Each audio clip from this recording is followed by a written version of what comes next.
بسم اللہ الرحمن الرحیم۔ السلام علیکم ناظرین، آج کا جو ہمارا موضوع ہے وہ خواب کا موضوع، اور مفتی صاحب آپ سے ہمارے چند سوالات ہیں جی خواب کے متعلق۔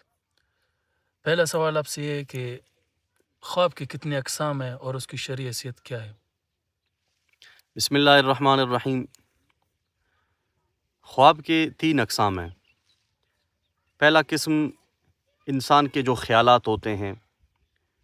دن بھر جو وہ سوچتا رہتا ہے، جو کام کرتا رہتا ہے،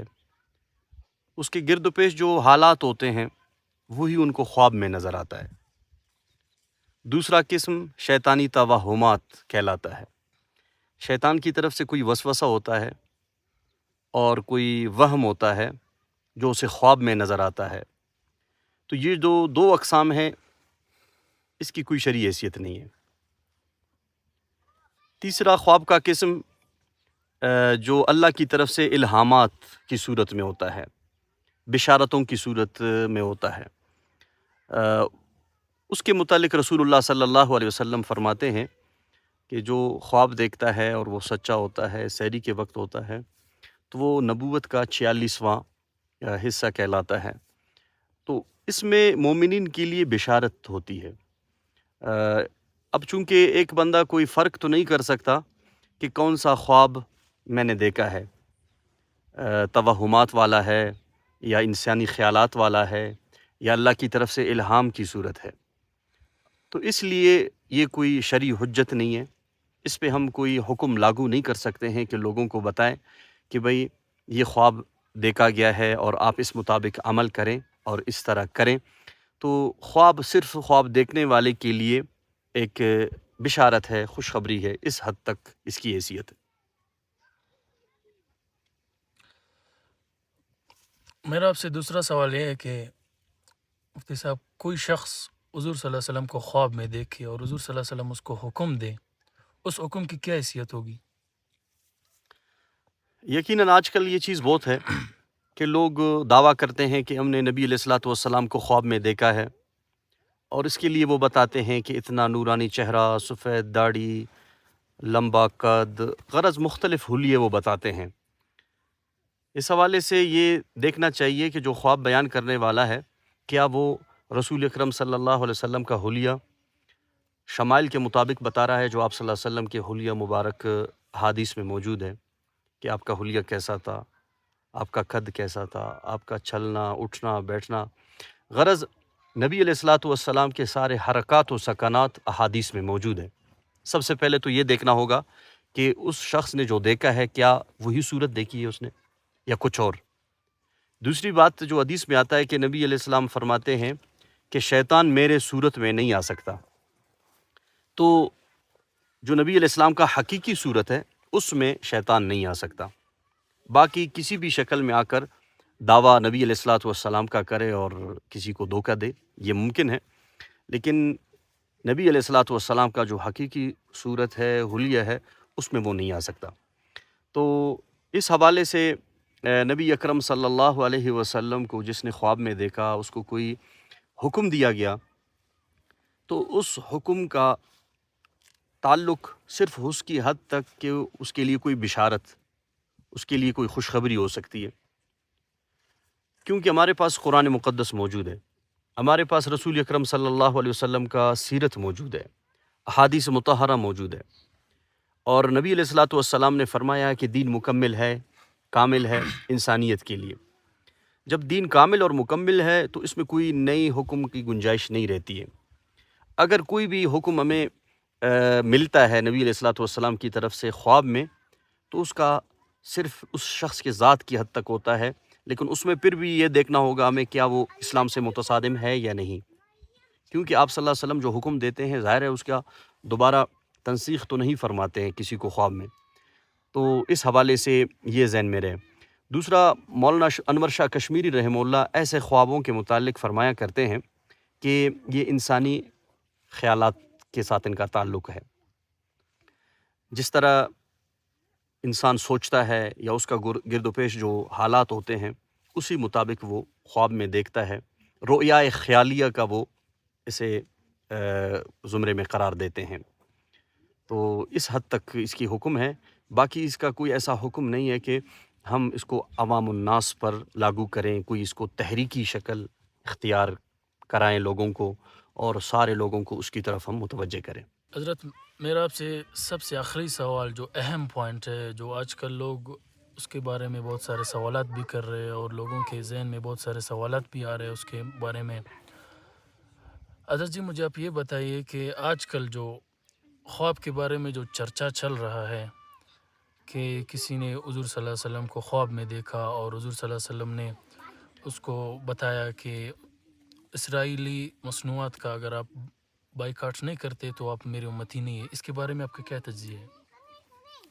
یقیناً اس خواب کا بہت چرچا ہے آج کل سوشل میڈیا پر کہ ایک بزرگ ہستی نے خواب دیکھا ہے اور اس نے ہمارے پاکستان کے جو جید علماء کرام میں سے خاص کر 2 علماء کا نام لیا ہے اور کہا ہے کہ ان کو یہ میرا پیغام پہنچائے کہ جو شخص امریکی اور اسرائیلی مصنوعات کا بائیکاٹ نہیں کرتا تو وہ میرے امت میں سے نہیں ہے اور اس کے لیے میری شفاعت قیامت کے دن نہیں ہوگی۔ اس حوالے سے یہ بہت لوگ تشویش میں مبتلا ہیں۔ پہلی بات تو یہ ہے کہ اس طرح کے جو خواب ہوتے ہیں ان کے اپنے وجوہات جو کوئی دیکھتا ہے، سماجی اثرات اس کے ہوتے ہیں، ذہنی خیالات ہوتے ہیں اور مخصوص اس کا عقیدہ ہوتا ہے، سوچ نظریہ ہوتا ہے، تو اس پس منظر میں وہ خواب دیکھتا ہے یا وہ حکم اس کو نظر آتا ہے۔ شانور شاہ کشمیری رحمہ اللہ نے جیسا کہ میں نے عرض کیا اس طرح کے خوابوں کو رؤیائے خیالیہ کے زمرے میں شمار کرتے ہیں۔ اب دیکھنا یہ ہے کہ امت محمدیہ بہت بڑی ہے، اس میں پاکستان، ہندوستان نہیں بلکہ عرب، غیر مسلم ممالک سب اس میں ہیں، بلکہ کروڑوں مسلمان ہیں۔ تو امت کی اصلاح یقیناً ہمارے ان 2 ہستیوں تک محدود نہیں ہے کہ وہ اس کی اصلاح کریں، بلکہ امت کے مصلحین بہت سارے ہیں اور بہت ساری تحریکیں دنیا میں چل رہی ہیں جو امت کی اصلاح کی فکر میں لگے ہوئے ہیں۔ تو اس حوالے سے یہ سمجھ آتا ہے کہ ایک مخصوص نظریہ اور عقیدہ اس کے پس منظر میں ہے۔ جو خواب دیکھنے والا ہے یقیناً اس نے خواب دیکھا ہوگا، اس پہ ہم شک تو نہیں کر سکتے ہیں، لیکن جن حضرات کے لیے اس نے پیغام دیا ہے اس سے پتہ چلتا ہے کہ یہ مخصوص سوچ فکر کے حامل شخصیت ہیں۔ دوسری بات یہ ہے کہ دیکھنا یہ ہے کہ خواب میں حکم کیا دیا گیا ہے بائیکاٹ کا۔ امت مسلمہ کا جو حقیقی طور پر اگر ہم چاہتے ہیں کہ ہم اس بحران سے نکلیں، کفر اور باطل قوتوں کا جو یلغار ہے امت مسلمہ پر، اس سے نکلنے کے لیے واحد جو ذریعہ ہے یقیناً وہ جہاد ہے۔ تو جہاد کا جو حکم توقع یہی ہم رکھ سکتے ہیں کہ کوئی خواب دیکھے اور اس میں جو جہاد کا حکم ہو اللہ کی رسول کی طرف سے خواب میں، اور پھر اس کی ذمہ داری بھی حکمرانوں پر ہے، عام عوام الناس پر بھی نہیں ہے۔ یقیناً شرعیہ والے سے سب یہ چیز جانتے ہیں، سمجھتے ہیں کہ جہاد کا جو حکم ہے جس پر صحیح معنوں میں عمل کرنے کا حق جو رکھتے ہیں وہ حکمران رکھتے ہیں۔ تو ہمارے 57 اسلامی ممالک ہیں، ان کے لیے کوئی ایسا پیغام ہونا چاہیے تھا کہ ان کو کہا جاتا کہ بھئی آپ لوگ اسرائیل کے خلاف جہاد کریں جو فلسطینی مسلمانوں پر ظلم ڈھا رہا ہے۔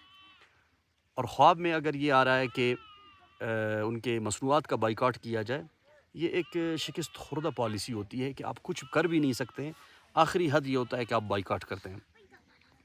یہ بھی کرنا چاہیے، ہونا چاہیے، میں تو خیر یہ تو ایک معقول بات ہے۔ اسرائیلی مصنوعات کا جو بائیکاٹ ہے یہ ایک معقول بات ہے اور سب کر رہے ہیں اور کرنا چاہیے، لیکن اس کے لیے باقاعدہ خواب جس نے بھی دیکھا ہے اس کو اپنے حد تک محدود کرتا تو یہ اچھی بات تھی، لیکن اس کی تشہیر کرنا، اس کو پھیلانا، اس کو ایک تحریکی صورت دینا، یہ میرے خیال میں نامناسب ہے، کیونکہ لوگ آج کل اس خواب کا مذاق اڑا رہے ہوتے ہیں، اس پر تنقید کر رہے ہوتے ہیں اور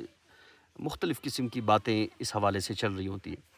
تو اس سے ہوتا یہ ہے کہ ہمارے بزرگ ہیں، اکابر ہیں، علماء کرام ہیں، ان کی طرف سے یہ جو خواب منسوب ہے کہ انہوں نے دیکھا ہے تو لوگ پھر ان کی باتوں پر یقین نہیں کرتے ہیں اگر وہ کل کے دن قرآن و سنت کی بات کریں گے یا کوئی اور بات کریں گے تو اگلا سننے والا کہے گا شاید یا اسی طرح کا کوئی خواب بیان کر رہا ہے. تو اس حوالے سے احتیاط کی ضرورت ہے. یہ خواب یقیناً اس شخص کے لیے مبارک ہوگی، اس شخص کے لیے جس نے دیکھا ہے اس کے لیے سعادت ہوگی، لیکن اس کو تحریک کی طور پر پھیلانا، اس کی تشہیر کرنا یہ مناسب نہیں ہے. تھینک یو مولانا صاحب، آپ کا بہت بہت شکریہ، آپ نے ہمیں وقت دیا اور ہم آپ کا دل کی گہرائیوں سے شکریہ ادا کرتے ہیں.